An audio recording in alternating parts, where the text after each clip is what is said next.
Reddit, what is your r/NoSleep story that actually happened, part 2.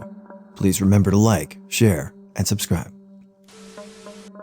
My great-grandfather passed away when I was about 5, and so as it was just my mom and I after her divorce, she took me up to Leeds to attend the funeral with her. Both of us were upset, and so we slept in the same bed as Mom, felt heartbroken, and I was just upset, though never was one as a child to share my parents' bed, just this one occasion. Fast forward to the very early hours of the day of the funeral, around 3 a.m., and although I don't remember doing it, my mom says I bolt upright in bed, wide awake, and started talking to someone. She didn't dare interrupt even though it freaked her out loads, and just lay there in bed listening to me talk to my great-grandmother, who has passed away in 1981, 14 years before I was born. My paternal grandmother died when I was 6. I lived in New York. She lived in Pennsylvania. I met her maybe twice. I was 6 years old, asleep in bed one night, and for whatever reason, I woke up and walked into my parents' bedroom. My father had an easy chair in one corner for reading. I sat in the chair. On the opposite wall was my father's closet. It opened and Grandma came out and stood about 6 feet away. "I just wanted to say goodbye," she said, smiled, waved, and turned back and walked back into the closet, closing the door behind her. I went back to my room. About 2 hours later, about 6 a.m., the phone rings. It was a call from Pennsylvania that Grandma Catherine had died in her sleep. My mother came to wake me up to tell me, and I said, "I know." "What do you mean?" "She came to say goodbye to me last night." She made me repeat the story 3 times and then told me never, ever to tell my father that story, and I never did. My family moved into this house when I was 8, and it was bigger than any house we had before and had a massive, unfinished basement. The basement had windows that lined 3 of the walls, so it wasn't the dark basement that most people think of, but for some reason, I was still terrified of being down there at night. And every time I would go upstairs, I'd sprint upstairs because I felt like something was following me up. For 11 years, that went on, and my family acted like it was just my imagination. For the last few years, my dad had moved his office down there since he worked from home, and he was hell-bent on having a guest bedroom in our house. Now, one thing about my dad is he never really stops working. When everyone else is getting off work early on Fridays, he always kept working until he was done. That meant he would be down in the basement way after it got dark. Then, about a year ago, I was back home from college for the summer, and my dad got rid of the guest bedroom after 10 years and moved his office in there. It felt the same when I went down there, but it kept getting worse. I started noticing that my dog would never go down there with me, even though he used to love being down there since there's space for him to run around. He would stand at the top of the stairs unless I forced him down there. Then, once he was down there, if I took my eye off of him, he would sprint upstairs. It started getting to the point where I was overcome with fear even walking down there during the day, and I just started avoiding it completely. My dad asked me why I wouldn't go down there, and I told him that I couldn't explain it and I was just scared. That's when he told me that whenever he was down there after work, he couldn't bring himself to look away from his computer screen because he always felt like something was behind him, and that he would sprint upstairs after he turned off his computer, and that he would see shadows and stuff sometimes on his way up. And he has a friend that does the psychic medium stuff, and told him that while she was visiting, she felt something really evil whenever she passed the basement door, and that she was worried it would try to hurt us. He also told me that when we first moved in there, I would regularly tell them I saw people in our house, but I've forgotten about that. My dad is the most rational person I know, and even he was scared. He started talking about getting the house cleansed, and over the course of the next 2 months, that feeling of fear and being watched was no longer only in the basement, it was everywhere. It got to the point where even when I was outside, I was scared to look into the house because it felt like something was there. It's pretty anticlimactic because we ended up getting the house cleansed and all went back to normal. But for a couple months, I was constantly overcome with fear. And my dad and I were the only ones that felt it. And my dog too, I guess, but I can't exactly ask him about it. Home from grad school during Christmas break. Sleep still effed up from finals, aka caffeine and worse, over usages. So at 4 a.m. I'm downstairs at my parents' house reading the original Dracula, Bram Stoker's. When Dracula wants to go to England, he hops on a boat. During the voyage, he kills all the crewmen, the last of which he lashes to the helm of the boat, the steering wheel gizmo, still steering though dead. As the boat crashes into the coast of England, Dead people don't dock for shit. Dracula changes himself into a dog. He jumps from the boat, and as he lands, a huge bolt of lightning strikes. Much thunder ensues. At that exact moment, a huge bit of thunder and lightning outside my folks' house. December thunderstorms pretty rare in the Midwest, so I levitate from the couch like the lightning had hit me directly in the ass. So freaked out, and probably still a little whacked from finals, that I got a butcher knife from the kitchen and wandered all through the downstairs area, finally going upstairs in my bedroom with knife. No idea what I thought I was looking for. If I'd seen a dog, I probably would have stroked out then and there. Years ago around Halloween, my family had gathered to watch scary movies. My mom loved those shows. My dad didn't care much for them, so he would get up every few minutes to work on something or other. We had started watching Hitchcock's The Birds, and it was getting late, probably close to midnight, and it was getting cold. Not just the late October chill of the foothills we lived in, the house was getting cold. At first, my mom just asked my dad to turn up the thermostat, but after a couple of minutes of the furnace running and the house not warming up, he realized he'd need to go check the furnace. He grabbed a lighter and headed downstairs. A minute later, we hear him shout for us. "You have to come see this," he says with something that sounds part excitement, part nervousness in his voice. We get down there to see him shining a flashlight into the furnace. Peering in, first we just noticed the pilot light was indeed out. Then we saw the reason, a dead bird. Something about the size of the palm of my hand, maybe a sparrow, had flown into the furnace from outside and put the flame out. Edit. TLDR. Watched a show about killer birds, was almost killed by gas leak caused by bird. I posted my story over in r/humanoid encounters. In 1993, our family lived in a small town called Ritzville, Washington. I was 5 years old at the time, and what I experienced has left me thinking about it every single night for the past 22 years. I shared a room and bunk bed with my little brother. The room had a small, fairly deep closet located a few feet from the foot of the bunk bed. Located on the wall was a small vent that at night, when the living room light was on, would shine through, giving my room a slight ambient glow.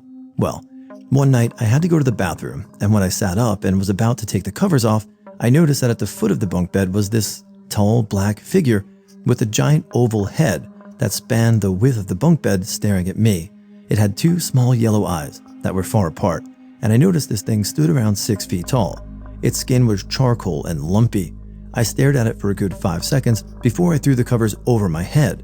5 seconds of this monster being ingrained into my head. I could feel the evil surrounding it. I was up for a while before I fell asleep again, so I have no idea how long it was there. In the morning, the first thing I noticed was the closet door. I make it a habit to close the closet doors every night, but it was wide open. My mom was the first to know about it, and you know how most parents kind of wave off their kids' experiences as a bad dream? She didn't. She knew I saw something because they've seen things. I had nightmares for weeks after seeing it. In my dreams, this being picked me up and started torturing me. I haven't seen it since, and I never want to see it again. About 4 years ago, I was getting off work late, around 11 p.m., when I hopped on the highway to head home. I got onto the I-10 in the middle of Phoenix, Arizona. This is a big city, on the busiest highway they have. But when I got on there was no one for a mile or two, until I came across a police cruiser driving about 5 miles an hour, zigzagging back and forth the entire width of the highway with lights on. This was the first time in my 15 years of driving I'd ever encountered something like this and did not know what to do, so I slowed down to his speed and just stayed behind him. We were the only two on the road, and this crap went on for about 20 minutes. I started creaking out because there was just no one else on the road. Like, was I not supposed to be here? What the F is going on? And then, just like that, the cop turned his lights off and took off, and fast. So I did too.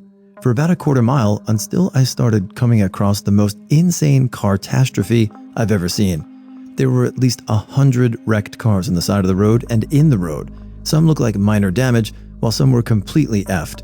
I remember seats from a minivan just lying in the middle of the road. But the weirdest part was there was no people, not a single effing one. No drivers, passengers, no cops, paramedics, fire trucks, nothing. It's like this huge, crazy crash happened, and they came and loaded everyone up and just left. It was like driving through a scene of The Walking Dead, completely unreal. 4 years later, and I have not met a single person who saw it or found a news article on it. People think I'm crazy. I worked night shift as a palliative care RN in a very big old nursing home. It's important to note that this home and the religious organization that ran it are currently part of the royal inquiry into the institutional response to the abuse of children. The nurses that had worked there for 30 plus years used to delight in telling younger staff that when it was used as a children's home, they used to bury children that died in the rose garden. This old rose garden was apparently under newer wing of the home. At least 4 times in my 2 years of working there, we would have elderly, close-to-death patients wake, totally lucid in the dead of night, and ask us, "Please tell the little girl to get out of my room," or "Please get that little boy out of the corner, he's looking at me." Being in this huge, dark, old, creepy building that had a very awful history, and then that happening, F that. I would never do my rounds alone when it happened. It was terrifying. It made my blood run cold, and I'd get a friend to work with me the rest of the night. I was not the only person this happened to either. It was a regular occurrence. Kind of a no sleep for a short while. One Halloween, a couple of groups from the neighborhood got into an egg fight. None of us hated each other, just in different cliques. As the opposing forces started to march forward, we took off running to retreat to a safer distance. As we entered the woods, I quickly bolted behind a tree, and everyone from the opposing side passed me by, or at least I thought. Apparently, Bill got caught by a branch and was trying to free himself. I got from behind the tree to give him a hand since he was having a hard time. Right as I got to him, he looked up and our eyes locked. He had a true look of horror in his eyes. I asked him if he needed some help, and he muttered very lowly, "Yeah, sure." So we got him loose, and I ran off to rejoin the fight. Next day in school, someone walked up and said, "Is what Bill said true?" Being a smartass, "Yup," and walked off. Then it happened a second time, then a third and fourth. I responded yup each time. I'd be lying if I didn't say that I was curious as to what they were talking about, but I just played along since everyone asked it the same way, as if they are finding out that ghosts really do exist. So at lunch, I see Bill walk up and say, "Hey Bill, I have a question." He mutters lowly, "Yeah, what?" I respond, "Why is everyone asking me if what you said is true?" He said, "Okay, it was the weirdest thing. You weren't there. Next thing I know, you're standing in front of me. You just appeared out of thin air. I know there must be an explanation, but dude, you were not there. I know you weren't." I laughed and told him I was behind the tree and saw that he was stuck, just stepped out to help. He puts his hand on my shoulder and breathes a sigh of relief. He said, "Jesus Christ, I was scared to death. I've been telling the story to see if anyone else had this happen with you. For a while, I could disappear and appear randomly." Not me, but I was there. About 2 years ago, my fiance and I stayed in the haunted room of a hotel. The story is that a woman committed suicide in the room in the early 20th century after her husband or fiance died at sea. I don't believe in ghosts and still do not, but she does claims she has psychic sensitivity. Well, we go to sleep, and frankly, it was one of the best night's sleeps I ever had. When I got up in the morning, my fiance was exhausted. She said the ghost of the woman appeared several times in the night. Each time she would be standing at the foot of the bed, walk to my side, bend down and look at me, then walk out of the room. I worked the graveyard shift in a hospital kitchen about 5 years ago. Before the kitchen was renovated a few years prior, our dish room used to be part of the morgue. While I was in training, I'd frequently feel like someone was watching me, especially when I crossed into that part of the hallway.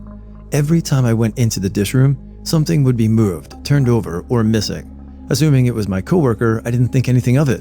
About a week later, my coworker leaves and I'm left on my own. Every night, I would hear carts being moved around, dishes being put away, and silverware rattling. If I would leave for a minute, I'd get back and my radio would be switched to a different station. It got to the point where I was terrified to come to work every night. I called my old coworker, told her what was going on, and she very calmly said, "Oh yeah, I forgot to tell you about George." Apparently, George was a nurse medical examiner who had a stroke and died while at work. He was in his 50s, I was told. From then on, everything actually went quite well. I introduced myself to George, asked him to please keep it down, and as long as I said hi to him as soon as I started work, he didn't seem to want to bother me anymore. It took us a little while to find a radio station we could agree on, but we worked harmoniously after that. When I left the job a year later, I made sure I told the girl that replaced me. My dad used to visit some clients who lived in a creepy, isolated farmhouse. People claim to have seen ghosts and spirits around the farm since the 1850s, and the owners of the house joke about it frequently.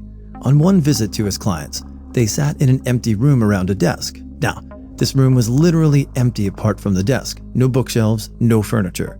They were discussing the area when my dad brings up the ghosts spotted in the farm, and the client tells him about a middle-aged man who died here 60 years ago.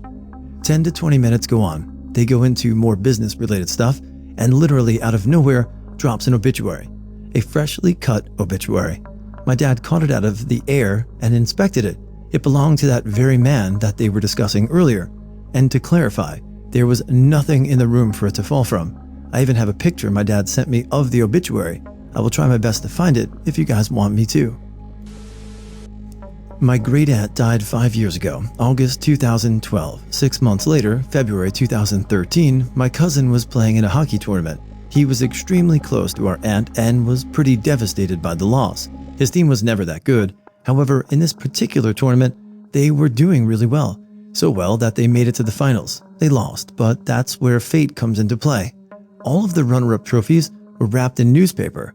My cousin pulled a trophy out of the box, and the single piece of paper wrapped around it was my aunt's obituary from 6 months earlier. That's cool. When my family hit hard times, we had to move into a small house where our uncle had recently shot and killed himself. He had done this because of the depression after his wife had overdosed on pills and died the summer before.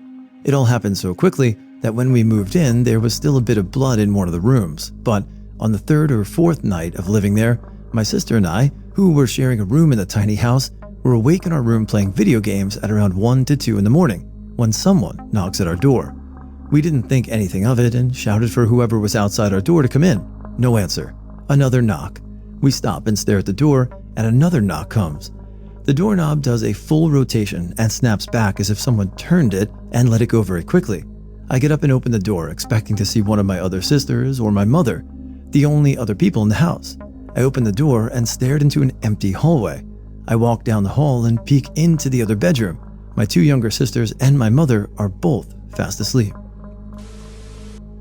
1967, Southeast Asia. Me and 3 guys in my company were set on ambush, and I left to hold a 3-way crossing in a trail so the rest of the guys could escape on the main ambush. Claymore mines are out and mags are full. I'm high gun with an M14 up on a tree stump over the guys who have the trail. The night drags and everything is making noise, but we have all been in the bush. We know what's up.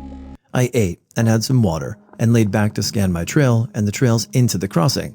Now, the 2 guys that are here with me and I are all 1-year-in-country Marines, not new raw kids. We had all been in fire bases and done the ruck thing. We knew the jungle and how it worked. Things got quiet and we heard a spooky gunship doing her job on the Ho Chi Minh. Sleep came on my rotation, but I just couldn't shut off. The damn woods were watching me. We all felt the air go electric and hunkered to fight, but it never came, but we couldn't let it go. The air stayed hot. We could feel the air pushing on us, like we had steam being blown at us. I thought nerves, but why now? Never happened before. I looked around and iron-sighted, and then glassed the valley and trailhead. Nothing moved, nothing so much as breathed. No cigarette cherries or urine smells, no rice smell. F me, what is in the woods with us? I was actually sweating on my rifle. I never got like that. I slid down the stump, and the 2 other guys felt it too.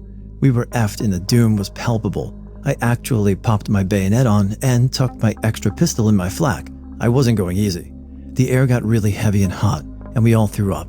I just kept glassing, sure my effing demise was walking up the hill to me. It never came. 3 more hours went past, the sun rose, and we had NVA stragglers who got out of the main ambush come past. I picked a few off with the claymores, did the rest.